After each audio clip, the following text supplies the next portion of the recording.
ভোটের মাধ্যমে জনগণের রায় নিয়ে বিএনপি যদি সরকার গঠন করে তবে তারেক রহমান হবেন প্রধানমন্ত্রী ও ডক্টর ইউনূস হবেন রাষ্ট্রপতি। বিএনপি যা চাবে তাই হবে, এটা আমি চিন্তা ভাবনা করে অঙ্ক কষে আমি বলেছিলাম, এবং এখনো বিএনপি যা চাবে তাই হবে। আওয়ামী লীগ ছাড়া নির্বাচন ফলপ্রসূ হবে না, আর আমরা নির্বাচনে সে সময় যাবো কি না যাবো সেখানকার পরিস্থিতি বুঝে আমাকে সিদ্ধান্ত নিতে হবে।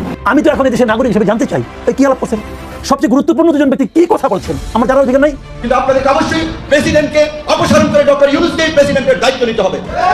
লন্ডন বৈঠকের অংশবিশেষ নিয়ে অর্থাৎ পরবর্তী সংবাদ সম্মেলনে যে ফেব্রুয়ারিতে নির্বাচন হতে পারে যাবতীয় প্রস্তুতি সম্পন্ন হলো, সেই জায়গাটিতে গভীর সংশয়, সন্দেহ, গুরুতর প্রশ্ন উত্থাপন করেছেন খোদ প্রধান নির্বাচন কমিশনার AM নাসিরউদ্দিন। এবং লন্ডন বৈঠক অন্তত নির্বাচন ইস্যুতে কতটা যে অন্তঃসার শূন্য, মানুষের চোখে ধুলা দেওয়া হয়েছে এমন ঘোষণার মাধ্যমে এসব বিষয়ে অনেকখানি গোমর ফাঁস করে দিয়েছেন প্রধান নির্বাচন কমিশনার। ভবিষ্যতে রাষ্ট্রপতি হিসেবে ডক্টর ইউনূসকেই চাইতে পারে বিএনপি। দিন শেষে বিএনপি ইউনূসের এমন মন খোলা আলাপ এনসিপিকে অস্বস্তিতে ফেলেছে। যে যাই বলুন, বাংলাদেশের মানুষের একমাত্র ভরসার জায়গা এখন জেনারেল ওয়াকারুজ্জামান। আসসালামু আলাইকুম এভরিওয়ান, কি অবস্থা সবার? আশা করছি সবাই ভালো এবং সুস্থ আছেন।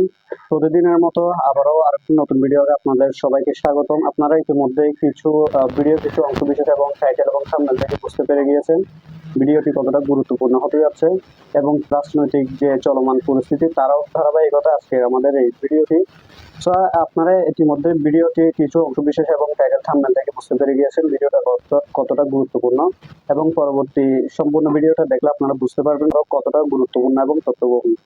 সম্পূর্ণ ভিডিওটি শুরু করার পূর্বে আমি আপনাদেরকে জানিয়ে রাখতে চাই, যারা আমাদের এই চ্যানেলটিতে নতুন অবশ্যই সাবস্ক্রাইব করার পাশে থাকবেন, এবং যারা ইতিমধ্যে সাবস্ক্রাইব করে ফেলেছেন আপনাদেরকে অসংখ্য ধন্যবাদ। তবে চলুন আমরা মূল ভিডিওটি শুরু করি। বৈঠকের অংশবিশেষ নিয়ে অর্থাৎ পরবর্তী সংবাদ সম্মেলনে যে ফেব্রুয়ারিতে নির্বাচন হতে পারে যাবতীয় প্রস্তুতি সম্পন্ন হলো, সেই জায়গাটিতে গভীর সংশয়, সন্দেহ, গুরুতর প্রশ্ন উত্থাপন করেছেন খোদ প্রধান নির্বাচন কমিশনার AM নাসিরউদ্দিন। এবং লন্ডন বৈঠক অন্তত নির্বাচন ইস্যুতে কতটা যে অন্তঃসার শূন্য, মানুষের চোখে ধুলা দেওয়া হয়েছে এমন ঘোষণার মাধ্যমে এসব বিষয়ে অনেকখানি গোমর ফাঁস করে দিয়েছেন প্রধান নির্বাচন কমিশনার। ঈদের পরে প্রথমবারের মতো সাংবাদিকদের মুখোমুখি হয়ে সাংবাদিকদের প্রশ্নের জবাবে, অর্থাৎ সাংবাদিকদের প্রশ্ন ছিল যে ফেব্রুয়ারিতে নির্বাচনের সময়সূচি ঘোষণা করবেন কিনা, সেই প্রশ্ন উত্তরে তিনি বলছেন, যেই যৌথ ঘোষণা দেওয়া হয়েছে সংবাদ সম্মেলনে আমি সবার মতন টেলিভিশনে দেখেছি, কিন্তু সেখানে তো যৌথ স্বাক্ষর নেই দুই পক্ষের, অর্থাৎ বিএনপি বা সরকারের পক্ষ থেকে কোনো ধরনের সই স্বাক্ষর নেই। এটিকে তো সরকারি ঘোষণা বলা যাবে না। এবং ভোটের 8-10 মাস আগে, যেহেতু ফেব্রুয়ারিতে ভোট নিয়ে আলোচনা হচ্ছে, সুনির্দিষ্টভাবে এই মুহূর্তে নির্বাচনের তারিখ ঘোষণা করা সম্ভব নয়। মানে তার কাছে প্রশ্ন ছিল যে তফসিল কবে হবে।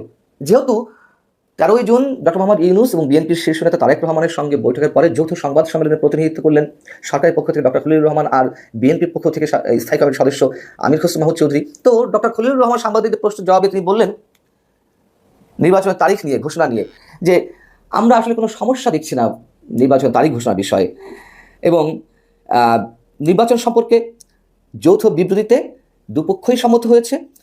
আমরা আশা করব নির্বাচন কমিশন শিগগিরই একটা তারিখ ঘোষণা করবে। শিগগির বলতে কি 15-20 দিন, 1 মাস, এই তো। সেক্ষেত্রে বিষয়টি মনে করিয়ে দেওয়ার পরে প্রধান নির্বাচন কমিশনার AM নাসিরউদ্দিন বলছেন 10 মাস আগে তারিখ ঘোষণা করা হয় নির্বাচনের, এমনটি কোথাও দেখেছেন পৃথিবীর? ভোটের 50-60 দিন আগে নির্বাচন ঘোষণার তিনি আভাস দিয়েছেন এবং আমরা সেটা দেখেছি, 50-60 দিন বা ম্যাক্সিমাম 90 দিন। কিন্তু যেই RPO রয়েছে, গণপ্রতিনিধিত্ব আদেশ নির্বাচন সংক্রান্ত, সেখানে 6 মাস বা 8 মাস আগে নির্বাচনের তারিখ ঘোষণার কোনো এখতিয়ার নির্বাচন কমিশনের নেই। সেখানে ডক্টর খলিলুর রহমান কি তেলের মতো বলে দিলেন নির্বাচন কমিশন দেখবে, এবং এটি যে একেবারে স্রেফ নাটক, একেবারে ভুয়া কথা, সেই সময় আমি মন্তব্য করেছিলাম যে নির্বাচন কমিশন তো করবে না ঘোষণা, নির্বাচন কমিশন তো স্বাধীন নয়, সরকারের নির্দেশ ছাড়া এটি করতে পারে না, তারা বলে ফেললো আর করবে, এটি মনে করার কোনো কারণ নেই। মানে মানুষকে তারা এতই বোকা মনে করছে। ভেতরে কি আলাপ হয়েছে, অন্তরালে, পর্দার আড়ালে কি ধরনের আলোচনা হয়ে থাকতে পারে, সে বিষয়েও প্রধান নির্বাচন কমিশনার ইঙ্গিত দিয়েছেন। তিনি বলছেন যে এ নিয়ে আমি মন্তব্য করতে পারবো না, ভেতরে কি আলাপ হয়েছে, শুধু যৌথ বিবৃতি যেটা দিয়েছে সেটা তো আনসাইন্ড, এটাই বা কতটুকু জেনুইন তাও তো জানি না। কারণ স্বাক্ষর থাকলে বুঝতাম এটা সরকারের পক্ষ থেকে একজন স্বাক্ষর করেছেন, রাজনৈতিক দলের পক্ষ থেকে একজন স্বাক্ষর করেছেন, তাহলে বুঝতাম এটি অফিসিয়াল ডকুমেন্ট। তিনি বলছেন অফিসিয়ালি কোনো কিছু না এলে কিছু করা যাবে না। ইতিহাসের পেছনেও ইতিহাস থাকে, আলাপের পেছনেও আলাপ থাকে, সেগুলো আমাদের জানতে হবে, সিদ্ধান্ত নেওয়া হবে। প্রধান নির্বাচন কমিশনার বা নির্বাচন কমিশন সরকারের আজ্ঞাবহ হোক আর না হোক, যাই হোক না কেন, তার কথা একটি মূল্য আছে, তাই না? এবং তিনি যে বললেন যে ইতিহাসের পেছনে ইতিহাস থাকে, আলাপের পেছনে আলাপ থাকে, সেই প্রশ্নগুলোই তো আমরা করে আসছিলাম। 1.5 ঘন্টার বৈঠকের অধিকাংশ সময় 1-to-1 হয়েছে তারেক রহমান এবং ডক্টর ইউনূসের মধ্যে। একটা জাতীয় ইস্যুতে আলোচনা, সমঝোতায় পৌঁছাতে হবে কেন পর্দার আড়ালে? যা মানুষকে জানানো হবে না, মানুষকে অন্ধকারে রাখা হবে, সেটি তিনি ইঙ্গিত দেওয়ার চেষ্টা করেছেন বা স্পষ্টতই বলেছেন প্রধান নির্বাচন কমিশনার। এবং তিনি যে বক্তব্য দিয়েছেন তার মধ্যে যে এই বিষয়গুলো একেবারে নাটক, মানুষের সাথে এক ধরনের মশকরা করা, সেটি সাংবিধানিক পদে থাকা একজন ব্যক্তির বক্তব্যের মধ্য দিয়েই ফুটে ওঠে। ডক্টর মোহাম্মদ ইউনূস জাতির উদ্দেশ্যে ভাষণে এপ্রিলে নির্বাচন করার ঘোষণা দিয়েছেন। সেটি নিয়েও মানুষের সন্দেহ, আদৌ তিনি নির্বাচন দেবেন কিনা, তিনি আসলে কোন দিকে নিয়ে যেতে চাচ্ছেন, মানুষের মধ্যে নানান ধরনের প্রশ্ন। তারপর তিনি যেটি ঘোষণা দিয়েছেন সেই অনুযায়ী নির্বাচন কমিশন এগিয়ে যাচ্ছে, এটি প্রধান নির্বাচন কমিশন জানিয়েছে, প্রধান নির্বাচন কমিশনার, এবং এটাই স্বাভাবিক। এবং সামনে কী ধরনের কাজ রয়েছে সে সম্পর্কে তিনি বলছেন যে ভোটার তালিকা আইনের সংশোধন করা হবে, ভোটার তালিকা চূড়ান্ত প্রায়, দল নিবন্ধন ও সংসদীয় আসনের সীমানা নির্ধারণের মতো বড় কাজ রয়েছে। এই যে সীমানা নির্ধারণের মতো বড় কাজ, ভোটার তালিকা প্রায় চূড়ান্ত কিন্তু দল নিবন্ধনের বিষয় রয়েছে, এই কাজগুলো তো একদিনের কাজ না। বিশেষ করে সীমানা নির্ধারণের কাজ আদালতে কেউ একটি মামলা ঠুকে দিলে মাসের পর মাস এগুলো চলতে থাকবে, এবং এগুলোকে অস্ত করা হবে। লিখে রাখুন, এগুলোকে ডক্টর মোহাম্মদ ইউনূস নির্বাচন পেছানোর জন্য সব ধরনের প্রক্রিয়া একটু একটু করে জমা রেখেছেন, এগুলোকে কাজে লাগানো হবে। এবং ফেব্রুয়ারিতে নির্বাচন হতে পারে। ডক্টর খলিলুর রহমান যে মন্তব্য করেছেন তার সঙ্গে বিএনপি তালে তাল দিয়ে জাতিকে বোঝানোর চেষ্টা করছেন ফেব্রুয়ারিতে নির্বাচন। তারা উচ্ছ্বাসিত, মানুষের মধ্যে স্বস্তি কাজ করছে, অস্বস্তি সব কেটে গেছে, সন্দেহ সংশয় কেটে গেছে। তারেক রহমান দূরদর্শিতার পরিচয় দিয়েছেন। ডক্টর ইউনূস এবং তারেক রহমানের বৈঠক ঐতিহাসিক বৈঠক। এই যে বক্তব্যগুলো আমাদের শুনতে আসলে খারাপ লাগে।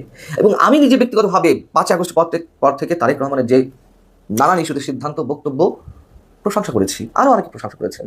তারেক রহমান দূরদর্শিতার পরিচয় দিচ্ছেন একের পর এক, এমন মন্তব্য আমরা করে আসছি। কিন্তু শেষ পর্যায়ে এসে এমন অদূরদর্শী সিদ্ধান্তে পৌঁছানোর মাধ্যমে তিনি তার দলকে যেমন ক্ষতিগ্রস্ত করছেন, বিএনপি যেমন ক্ষমতা যাওয়ার একটি উজ্জ্বল সম্ভাবনা ছিল, সেটি যত দেরি হবে তত বিএনপি ভোট কমবে ফ্রি আর ফেয়ার ইলেকশনের মাধ্যমে। যদি ফ্রি আর ফেয়ার ইলেকশন না হয়, যদি কোনো ধরনের একটা প্রহসনের নির্বাচন হয়, সেটি অন্য কথা, আসন ভাগাভাগি হবে কি হবে না আমরা জানি না। তবে ফ্রি ফেয়ার নির্বাচন হলে যত বেশি দেরিতে ভোট অনুষ্ঠিত হবে, বিএনপির বিজয়ী হওয়ার সম্ভাবনা ততই বেশি ক্ষীণ হয়ে আসবে। নিঃসন্দেহে তাহলে দল ক্ষতিগ্রস্ত হচ্ছে, আর দেশ কারা ক্ষতিগ্রস্ত হবে? অবশ্যই এই মুহূর্তে বিএনপি সবচেয়ে বড় দল। সেই দল একটা সুষ্ঠু নির্বাচন আয়োজনের জায়গা থেকে, অথবা যে চাপ তারা নিজেরাই সৃষ্টি করেছিল সরকারের উপরে আগামী ডিসেম্বরের মধ্যে জাতীয় সংসদ নির্বাচন অনুষ্ঠানের বিষয়ে, সেটি একেবারে নড়বড়ে হয়ে গেল। তারা তাদের দাবিটি আবার যৌক্তিকভাবে তুলতে পারবে কিনা, মানুষের সামনে তাদের বক্তব্য সেভাবে উপস্থাপন করতে পারবে কিনা, সেই জায়গাটি তো নড়বড়ে হয়ে গেল।